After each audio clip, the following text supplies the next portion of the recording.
सभी को मेरी तरफ से प्यार भरा नमस्कार। उम्मीद करता हूँ आप सब बढ़िया होंगे, तैयारी अच्छी चल रही होगी।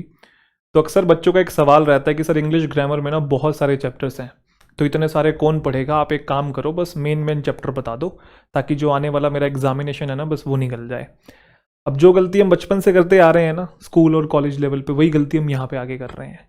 स्कूल में भी हमने ऐसे ही की है, 4 आपने शॉर्ट क्वेश्चन निशान लगवा लिए, 2 लॉन्ग क्वेश्चन के निशान लगवा लिए, इंपॉर्टेंट एसेज के आपने निशान लगवा लिए और बस उनको रट लिया। कॉलेज में भी हम यही करते आए हैं, बट ये स्कूल कॉलेज का एग्जामिनेशन नहीं है भाई। यहाँ पे फंक्शनल इंग्लिश पूछी जाती है, यहाँ पे आपको कॉन्सेप्चुअली पढ़ना पड़ेगा, और कॉन्सेप्चुअली पढ़ने के लिए आपको डिटेल में जाना पड़ेगा। डिटेल में जाने के लिए आपको टाइम देना पड़ेगा। और यूनिवर्स का एक सिंपल सा रूल है कि जिस भी चीज़ पे हम वक्त देते हैं वो चीज़ हमारी हो जाती है।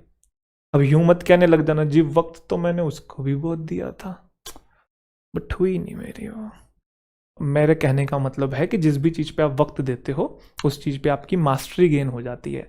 तो जल्दबाजी मत करो कि ये पढ़ लूँ या वो पढ़ लूँ। चीज़ों को सुपरफिशियल लेवल पे ही पढ़ने के लिए रह जाओगे, फिर आप बस प्रोफाउंडली पढ़ना है। जितना प्रोफाउंडली पढ़ोगे उतना कॉन्सेप्चुअली समझ में आएगा, क्योंकि कॉन्सेप्चुअली नहीं पढ़ोगे तो क्वेश्चन सॉल्व नहीं होंगे। क्वेश्चन सॉल्व नहीं होंगे तो नेगेटिव मार्किंग होगी। फिर सारी जिंदगी हम रोते रहते हैं कि नंबर नहीं बढ़ रहे, नंबर नहीं बढ़ रहे।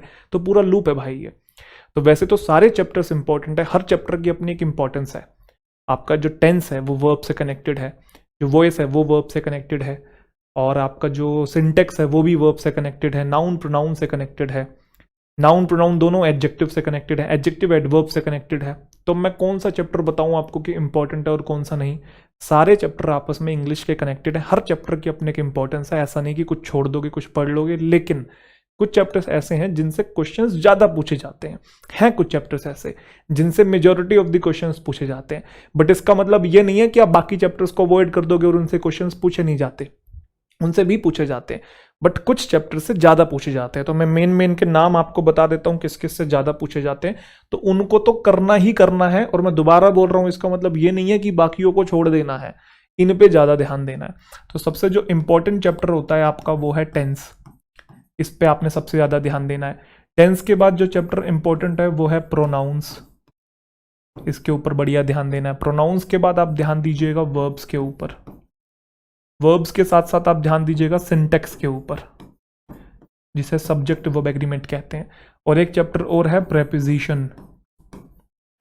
तो ये 5 चैप्टर्स हैं जिनके ऊपर आपने नॉर्मल बाकी चैप्टर से ज़्यादा ध्यान देना है। इनकी जो चैप्टर वाइज प्रैक्टिस है उन पे भी आपने ज़्यादा ध्यान देना है, ठीक है। पहले इनके कॉन्सेप्ट्स पढ़ेंगे, उनके बाद इनकी चैप्टर वाइज प्रैक्टिस करेंगे सिंपली। और इनसे मेजॉरिटी ऑफ द, आप प्रीवियस ईयर एक बार पेपर उठा के देखिए, मेजॉरिटी ऑफ द क्वेश्चंस हैं वो आपको इन्हीं चैप्टर्स से दिखेंगे। तो आई होप आपका ये डाउट क्लियर हो गया है। दूसरी बात, अगर कोई बच्चा चैनल पे नया है तो मैंने ऑलमोस्ट सभी चैप्टर्स को प्लेलिस्ट में मैंने पढ़ा रखा। आप देखेंगे प्लेलिस्ट में वीडियोस पढ़ी हैं, कंप्लीट चैप्टर्स हैं, उनकी प्रैक्टिस भी करवा रखी है। आप देखना चाहें तो उनको देख सकते हैं।